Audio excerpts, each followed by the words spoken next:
There are too many fingers on one hand to count the names in gaming peripherals that carries as much weight as Razer. Keyboards, mice, controllers, or headsets, Razer is one of the most recognizable brands, but also is a leader in all of esports peripheral.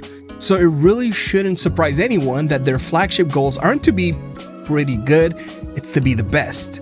Today, I feel like talking about this product's 1-year anniversary by sharing my experience with it. 1 year ago, Razer took a stance by dropping the absolute best technology they can put in a gaming headset. This thing is so good, it forgets it's a wireless headset, and so will you.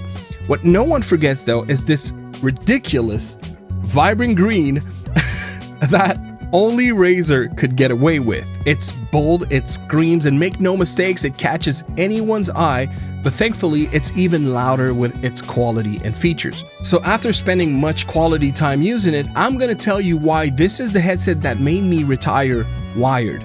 If you enjoy honest tech reviews without all the marketing fluff, consider subscribing because that's exactly what you'll find here every single week at gametechtalk. The first thing that would strike anyone is the look. Sadly, I don't have the setup to quietly blend this one, but truth be told, would it even be possible? This thing announces itself, but if you prefer something more subtle, they offer it in black and white. Also worth mentioning is the BlackShark V3 Pro is available in 3 variants: PlayStation, PC, and Xbox. Same color, same price, except the esports green one, which will run you an extra $10. All variants are identical in features and quality, but for guaranteed compatibility, just go with the platform you're most commonly on, though you may find some models to be interchangeable between platforms. As well, it'll work for mobile devices and other non-Windows operating systems. I mean, it's a headset, so it can work just about anywhere, especially since it comes with a Type-C to 3.5mm cord in the box, but you also have Bluetooth on board if needed. For years, we've accepted that wireless headsets are a compromise, trading convenience for latency, convenience for audio quality, convenience for reliability. We've conditioned ourselves to believe that if we want the best, we buy wired. The BlackShark V3 Pro made me rewrite that truth. Granted, they are leveraging the absolute very best that radio frequencies have to offer with their proprietary hyperspeed Gen 2 dongle. And before you ask, yes, it's bundled in the box. Up to 8,000 Hz at an average of 0.2 milliseconds. Allow me to put this in perspective. Just the initial action of your eyelid closing means approximately 40 milliseconds. That means that Razer will deliver audio 200 times faster than you will have time to close your eyelids. When I say this thing forgets that it's wireless, it's because you can humanly make the distinction that it is. Minus having, of course, to deal with a dangling cord, this human can tell it's gone, and I love it.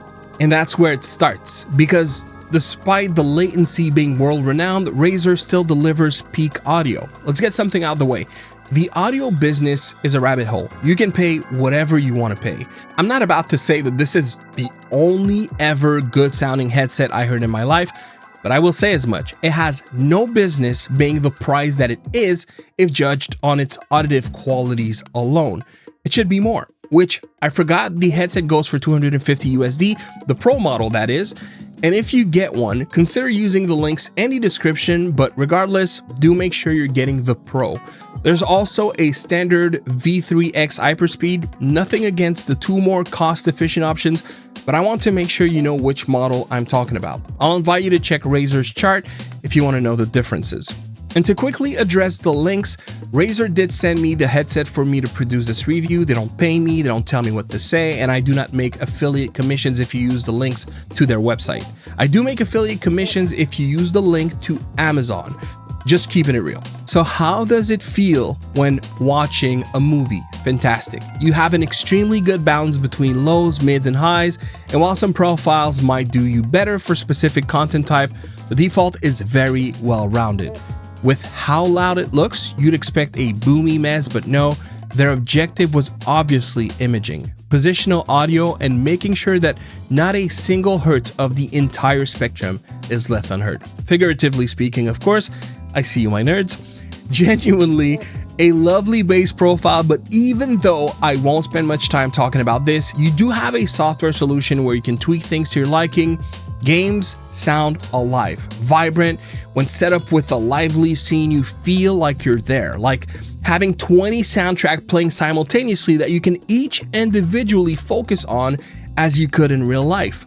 The imaging is executed well beyond the average. And for positionals, footsteps are easy to situate, which, by the way, yes, Razer does have a profile that boosts the frequency of footsteps in games, so if that's your vibe, you'll find what you need here. Explosions have weight, and dialogues remain clean.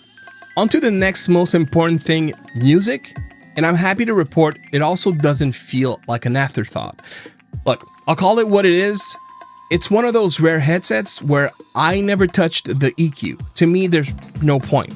So let's talk ANC. The implementation is sound, pun intended. Since I'm not equipped to capture noise cancelling and its positive effects, I invite you to visit Razer's website where they host a bunch of examples. They do a fine job at setting the right expectations. The NAC feature is great. It does block the AC, the vacuum, people talking in your vicinity, etc. The ambient noise feature is lackluster, and granted, it's the feature I care the least about. Now, don't get me wrong, you hear the difference when set on ambient, but there are many examples on the market that completely destroys the level of realness I've come to expect from some ambient modes out there. Razer's variant of it is simply not as good. It's not bad, it's not a noisy, polluted mess, thankfully, but to say it feels as though I'm not wearing my headphones would be a stretch, something that some headsets and earbuds can effectively convey. Lastly, if you are the type to hate both ambient and ANC, the passive noise cancelling that the earmuffs offer is quite effective, and dare I say, ANC is not nearly as necessary here than many other options I've tested over the years, but I appreciate that the option is still there and still makes a very obvious difference for me.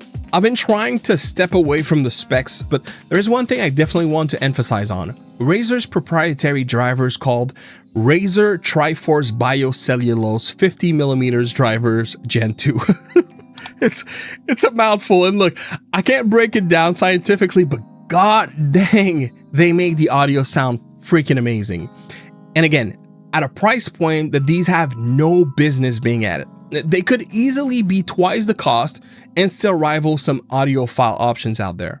There is something that needs to be said though, and I'm a gamer first. As a gamer first, I have a wide point of comparison to headsets primarily designed for gaming, or quite popular amongst gamers. I've tested my fair share of non-gaming headsets too, but again, I'm sure some people would prefer more boomy options or others with a bit more gain in the mids. Sound signature is not an objective science, so keep that in mind. But if you are a gamer, those drivers are gonna knock you off your feet. I've never had an option this well-rounded, while still greatly elevating certain elements of sound that I have come to accept as compromise, being a gamer first at least. And so the last thing I'll say about the drivers and the audio they produce is this. When good technology disappears into the background, that's usually a sign that engineers did their job. This headset makes me immersed, unlike very few headsets I've used in my life.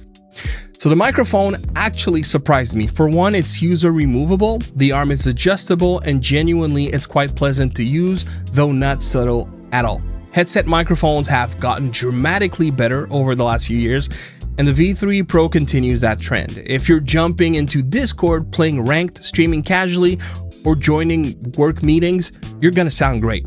Would a dedicated XLR microphone still sound better? Absolutely. And if you're someone whose entire career revolves around crystal clear vocals, I still think a proper standalone microphone is the way to go.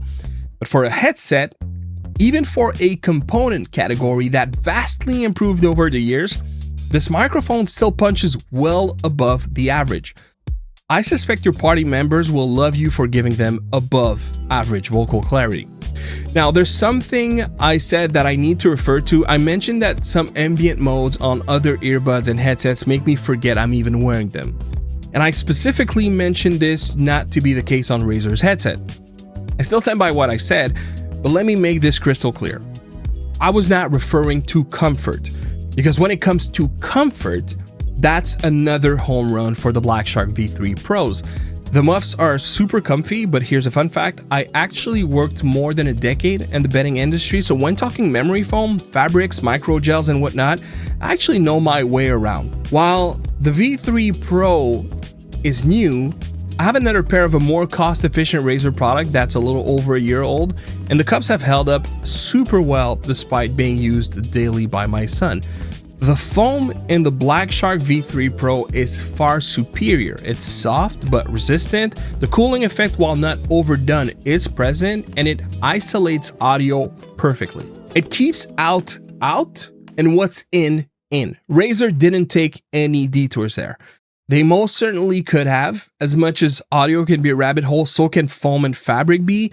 They didn't cheap out, and I appreciate that. And yeah, those feel amazing. Beyond that, the cups swivel on 2 axes, but my favorite part is the dual metal rod system to extend or retract for head fitting. The headband is also very comfy, flexes and can twist a bit. The craftsmanship is really excellent. The sides are well identified, and if I can find one caveat, it's that as far as I can tell, none of those parts can be purchased or replaced separately. If I was a betting man, I'd put my money on Razer, just not wanting people to fit their efforts on products other than this fine headset. And I'm not gonna lie, I don't blame them. The attention to detail and quality is through the roof. Now, another thing that I will kind of brush over, but I do want to make sure to mention, is that the Razer BlackShark V3 Pro also has dual channel, which means that you could have your PC using the dongle and you could have your phone using Bluetooth. So you can have 2 channels all at once. Now, this is the kind of thing that I personally don't use, but some people will definitely find it useful. Rest assured, you have those features on this device as well. So, should you buy it? Well, the BlackShark V3 Pro isn't reinventing gaming headsets. So if you have one that you're perfectly happy with, maybe put this one in your cart, and once the one you have gives out, grab this one. But one thing for sure, this one will remove any reason anyone could have not to go with wireless. And I'm telling you, X marks the spot, and this is where I officially say goodbye to wired options. With up to 70 hours on a single charge, even that aspect isn't an issue, which is typically the case with wireless headsets. Not only that, 15 minutes of charge will net you approximately 6 hours of playtime. An hour and a half minutes will give you 35 hours. If you're still holding onto a wired headset because you're worried about latency or because you think wireless automatically means lower quality, this headset will change your stance. It delivers an experience that's far more than good and definitely great enough that you won't care for whatever comes next, at least for a very long time. And that's a much harder goal to achieve than people realize, because if I was Razer, I'd be concerned not with the competition, but with themselves. What I'm trying to say is, I don't see why anyone would even consider a successor, say a BlackShark V4 Pro. If you have this one, you're good. Then again, Razer showed me a product I didn't know could exist, so who knows? Can we have headset haptics next? The Razer BlackShark V3 Pro reminds me of something I've been saying for years. The best technology isn't always the technology with the biggest numbers. It's the technology you completely forget about because it simply works. And that's how I felt using this headset. It managed to make me forget about 2 dozens of other products because that's the only one I want. And then it never makes me think about latency, makes me think about wireless limitations. It never makes me feel like I need to plug a cable because it's getting serious. It let me focus on what matters. Play games feeling like I'm not compromising. That's exactly what a great gaming headset should do.